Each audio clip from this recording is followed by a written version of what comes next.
Hello students, I am Mandeep Singh, your SST teacher. I hope you all are fine. In the last videos, we discussed about the unification of Germany and Italy. In this video, we will discuss the strange case of Britain's unification. In this, we will see unification of Britain and why it is called the strange case. Most of the time, we listen about Great Britain, United Kingdom and British Isles. In this video, we will be able to clear confusion that what is the difference between them. Britain was formed out of long drawn out process, not by sudden upheaval or revolution, means there was not a sudden change or revolution in Britain. We have listened about Great Britain, United Kingdom and British Isles. As we all know, Britain is made up of 5 different island countries: Scotland, Wales, England, Northern Ireland, Republic of Ireland. Now, Scotland, England and Wales are part of Great Britain. When Northern Ireland merge with the Scotland, England and Wales, make a union that is known as United Kingdom. We can also say Great Britain plus Northern Ireland equal to United Kingdom.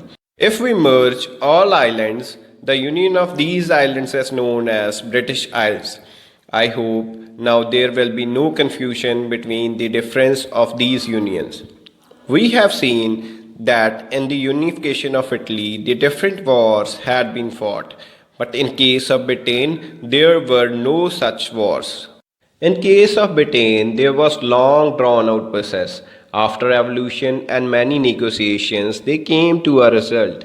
Means Britain was formed out of a long drawn out process, not by sudden upheaval or revolution. There were various ethnic identities like English, Welsh, Scot or Irish. In these islands there was no idea of nation state. In these islands different ethnic identities were living. They were having different traditions, language and culture. Like people living in Scotland were known as Scots or Scottish. Now we will see how these ethnic groups get united and made a kingdom. The people living in England, or we can say English people, they were getting powerful and prosperous. How they get powerful and prosperous? Due to industrialization, they were earning a lot of money.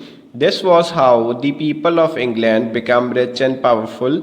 With this, the English Parliament also get powerful. After getting powerful, they put pressure on different monarchs and they said to different monarchs that they do not want any war. Without war, they asked different kingdoms to dilute their powers. They seized monarchy in 1688. After seizing the power of monarchy, the power came into the hands of parliament. Now there is constitutional monarchy, means king will be there but their powers are limited. All the powers came into the hands of parliament.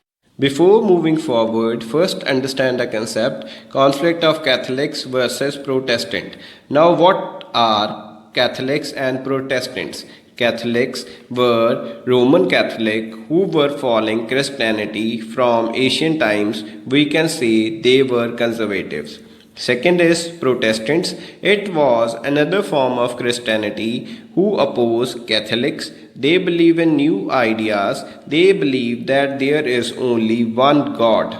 England think of increasing its power, so England wanted to merge other islands. England was working as Hitler's methodology, more expansion, more profit. To expand its territories, England first moved towards Scotland.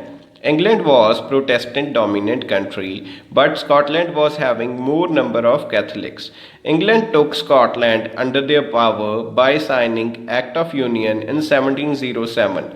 Thus Great Britain formed, means England plus Scotland equal to Great Britain, or we can say United Kingdom of Great Britain. Next is case of Ireland. Ireland was Catholic region, but in Northern Ireland there were Protestants. Protestants were very rich and powerful in this area. Great Britain was also supporting the Protestants of Northern Ireland. So Ireland get merged in Great Britain, but Catholics of Republic Ireland did not want to get merged with Protestant country. Some people like Wolfe Tone revolted against Protestants in 1798 with their Irishman, but they failed. After this revolt, a treaty had been signed in which Northern Ireland became part of United Kingdom of Great Britain in 1804. To get sense of national collective identity, some things were enforced by British nation. First is British flag, Union Jack. Second is national anthem, God Save Our Noble King. Third is English language.